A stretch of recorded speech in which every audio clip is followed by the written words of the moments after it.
gagiga 30-40 ming dollarlik yoki undan ham qimmatroq inomarka mashinaga qanaqa shumka qilib berasiz aka? Iloji yo'q, uni premiumdan qilish kerak. Unga sabab uni 4 ta 5 ta sloy qilib bo'lmaydi. Kobaltlarga o'xshagan mashina emas bular. Kamroq sloy bo'ladi, lekin mikroni 100-150 mikron bo'ladi. O'rtachalarda 30 dan 60 mikrongacha bo'ladi. Bormi shunaqa shumkangiz aka? Bor, ko'rsataman. Gagiga nima bu? O'q o'tadimi bunda? O'qam o'tmaydi. Bu 150 mikron, qaylimaydi ham. Undan oldingi Shumov bo'ladi 100 mikronlik. 60 mikronlik umuman bo'lmaydi. Inomarka mashinaga demak mana shunaqa 150 mikron и 100 mikronlik qilish kerak. Boshqacha varianti yo'q uni. Bo'lmasa ishlamaydi. Bu 100 mikronlik aka? Bu 100 mikron.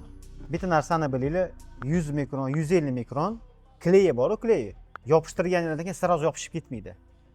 Qanaqa bo'ladi u? Chunki undan oldingi 30-60 mikronlik bitta yopishib ketadi. Kleyi bor, erib sirroz yopishib ketadi. Bular yopishtirgandan keyin sekin chekiradi. Sifati kuchli bularni. Tushunarli aka. Aka bunaqa sifatli shum izolyatsiya qilish uchun nima qilish kerak? Shumov Toshkentga obuna bo'lib, menga kelish kerak.